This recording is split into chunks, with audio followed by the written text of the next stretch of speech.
Hola, muy buenas a todos.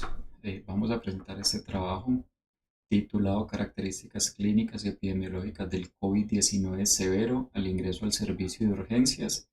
Experiencia de un hospital de alta complejidad del suroccidente colombiano.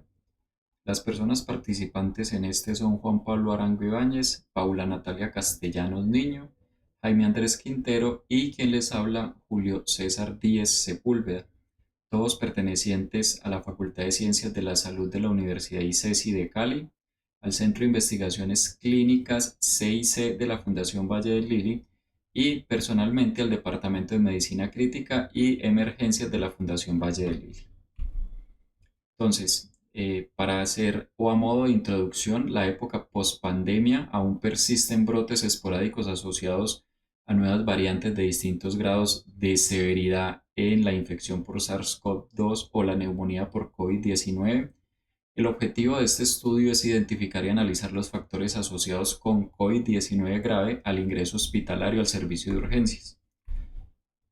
¿Cuál es la importancia de este? Optimización en la atención y uso de recursos, representación de la población colombiana y la identificación temprana de los pacientes moderados que en algún momento pueden pasar a un grado de severidad mayor de dicha enfermedad. ¿Qué hicimos? Un estudio transversal, incluimos pacientes mayores de 18 años y que tuvieran una confirmación microbiológica de COVID-19 y que además fuesen hospitalizados. Excluimos los que tuvieron alta en las primeras 24 horas, pacientes que ya tenían una orden o una voluntad anticipada de no reanimación, pacientes en fase terminal o en cuidado paliativo y pacientes embarazadas o que hubiesen firmado alta voluntaria. Definimos paciente grave como pacientes con signos de dificultad respiratoria grave, pacientes que tuvieran frecuencia respiratoria mayor de 30 respiraciones por minuto y que estuvieran saturando menos de 90% al ambiente, y los moderados eran pacientes con una neumonía clínica sin un criterio de gravedad. ¿Cuáles eran los signos de dificultad respiratoria grave que tuvimos en cuenta? Uso de musculatura accesoria, aleteo nasal, frecuencia respiratoria mayor de 30, disociación toracoabdominal o cianosis. En el 2020 atendimos 3.285 pacientes con diagnóstico de COVID-19. De estos excluimos 2.526 por las razones que se ven allí en el flujograma. Terminamos incluyendo 759 pacientes, de los cuales 278 al momento del ingreso fueron clasificados como COVID moderado y 481 como COVID severo. En la tabla 1 expusimos algunas de las variables o características demográficas y clínicas más significativas. Para la mayoría de las comorbilidades la prevalencia fue mayor en el grupo grave. En total la mediana de la edad fue 59 años, fueron 280 hombres, 432 tenían antecedente o diagnóstico en ese momento de obesidad.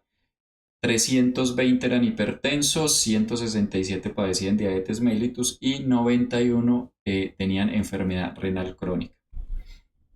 ¿Qué encontramos en cuanto a mortalidad e ingreso a la unidad de cuidados intensivos? El ingreso a la unidad de cuidados intensivos y la muerte intrahospitalaria fue mucho mayor en los pacientes severos claramente, pero ¿qué nos llamó la atención? De los que al ingreso fueron moderados, el 27.4% pasó en algún momento de su estancia hospitalaria a la unidad de cuidados intensivos porque pasó de ser un COVID moderado a un COVID severo, y de estos el mismo o casi el 100% de esos tuvo o presentó una mortalidad. Tomamos e hicimos una regresión logística donde incluimos valores y variables por significancia estadística y clínica, ajustamos por edad, por obesidad, por diabetes en el antecedente, por la escala de coma de Glasgow, por la disnea, si tenían o no leucocitosis, el conteo de neutrófilos, el índice de neutrófilos linfocitos, los niveles de potasio, bilirrubina total, AST, ferritina, LDH, pH, gradiente alveolo arterial o diferencia alveolo arterial de oxígeno y dímero D. Los estadísticamente significativos o los que tuvieron mayor relación con peores desenlaces fueron en su orden de mayor a menor, la diferencia alveolo arterial mayor de 100, la disnea y la diabetes mellitus, todos con valores de P estadísticamente significativos.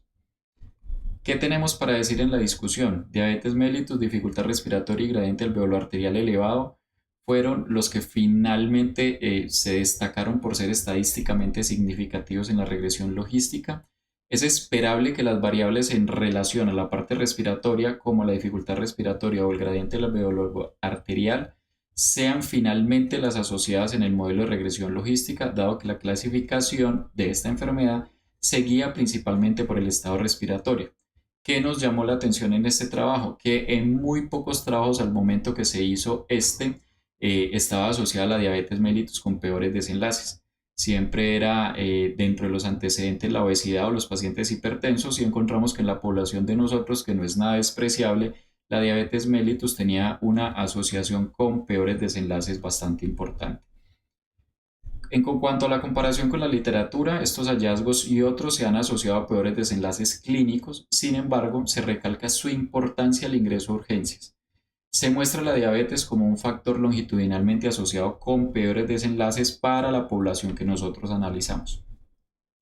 ¿Qué podemos decir en cuanto a las conclusiones? Los pacientes con COVID-19 grave experimentan mayores tasas de ingreso en la UCI y de mortalidad en comparación con los que presentan una enfermedad moderada. La diabetes mellitus, la dificultad respiratoria y un gradiente alveolo arterial elevado o mayor de 100 se identifican como factores independientes asociados a la enfermedad grave al momento del ingreso y al servicio de urgencias.